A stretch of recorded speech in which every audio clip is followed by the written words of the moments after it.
Welcome back to the channel, everybody. Day 2 of March Madness, the end of round 1. Let's get into how these games turned out.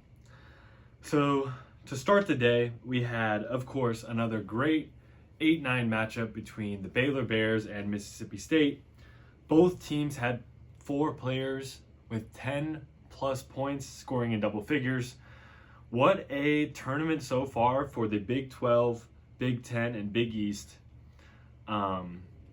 In terms of the standings, at the beginning of the day, we had Iowa State with them winning 5-1, the Big 10 3-0, Big East 3-0, SEC 4-3, ACC 0-2. I'll get the rest of those standings out at the end of this weekend once we have the Sweet 16 games. But so far, the Big East is showing out the Big 10 and the Big 12. Robert Morris, the 15th seed, they were hanging in the game with Bama early, but Bama was able to score with their bench, as well as Robert Morris got into foul trouble. They just couldn't score at all and were just fouling consistently. Next up on the slate, we had another upset. Colorado State beats Memphis, but technically it was an upset just because it was a 12-5 seed, but Colorado State was favored coming into the game, so it wasn't really an upset in terms of the odds makers. I am recording this at 2 o'clock. Arkansas and St. John's are playing right now. John Calipari versus Rick Pitino. We'll get our reactions for that tomorrow. And in terms of the Colorado State-Memphis game, Memphis had the momentum early, but Colorado State just came crawling back. St. Mary's Vanderbilt was another great game. St. Mary's was down a lot of the game, and it was a very slow pace. Marcionis and Saxon both had foul trouble early in the game. The 13-3 run for St. Mary's saved them. I was watching it on the way back from a walk, and St. Mary's was down by at least double digits, and then they came all the way back. Ole Miss blew out North Carolina. North Carolina was starting to come back, but was unsuccessful. Duke took care of business. Colorado State took care of business, like I said. Florida handled Norfolk State. All number 1 seeds are taking care of business. All top 4 seeds won their respective games. We haven't had an upset in those top 4 seeds quite yet. Arizona took care of Akron. Wasn't really too concerned at all. It was like a 10-point game at half, I believe, but we won by nearly 30. In terms of another game, we had, or what I wanted to mention was Carter Bryant is a prospect to watch in this year's March Madness. He is projected, I think, the 19th ranked prospect in this upcoming NBA draft. He's a versatile player. These Wildcats got some dogs. We got Carter Bryant, KJ Lewis, Jaden Bradley, Caleb Love. It's a good squad. I like them.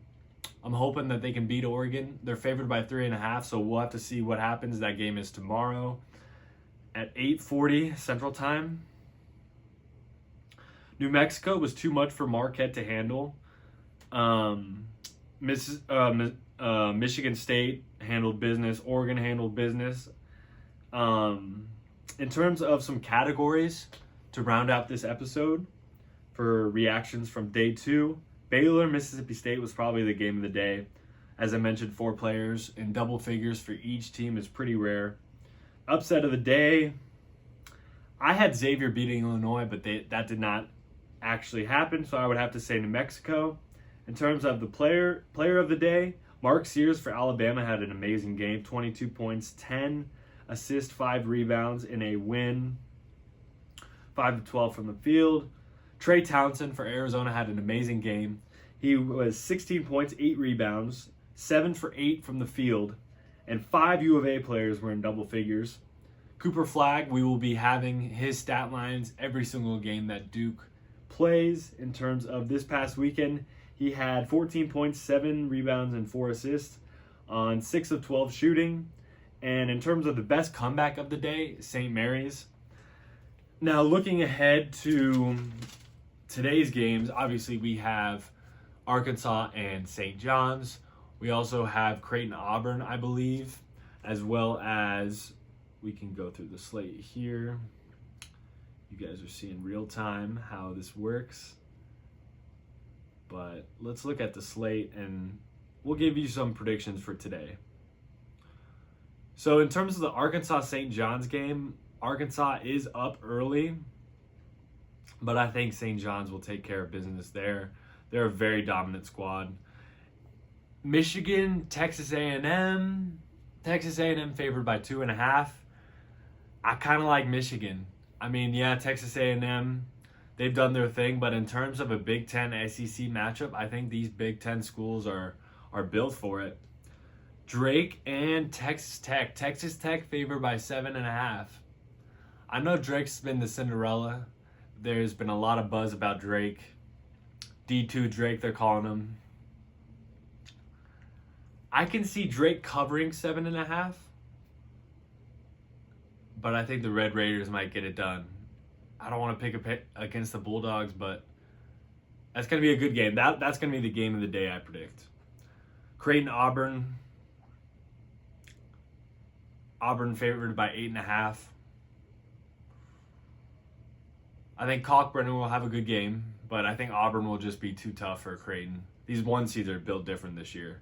BYU Wisconsin, another possibility for game of the day. Wisconsin favored by 1.5.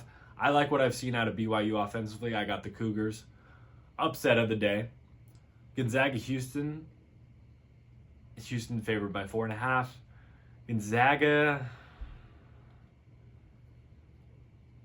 This is going to be a slow game. This is going to be a real grinded out game. I can see Houston winning by roughly, I'm going to say 10 points. I think they win it pretty favorably.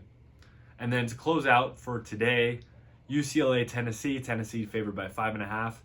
I think it's just going to be chalk again. This has been one of the least upsets I've seen in a tournament in a while. Some can call it boring. Others can call it just what they've seen all year. It's just par for the course. These 1 seeds are dominant. I think this Pitino and Calipari game will be very exciting to watch. But that's all I have for you guys today. It's been fun watching these games, but I think as we get down to the nitty-gritty, we get down to these great teams facing off, that's when it'll really start to heat up. These preliminary rounds are exciting. They've had some excitement, but I think as we get down to the Dukes versus the Floridas, Arizona's versus Duke, Florida getting down to it, I think it'll be interesting. These Razorbacks are looking good, so we might see an upset here early, but this has been the Justin Rumble Podcast. Subscribe on YouTube, follow on Spotify. We will have more episodes coming this weekend. Watch some games. Let me know who you have winning it all in the comments below. But yeah, this has been Justin Rumble signing off.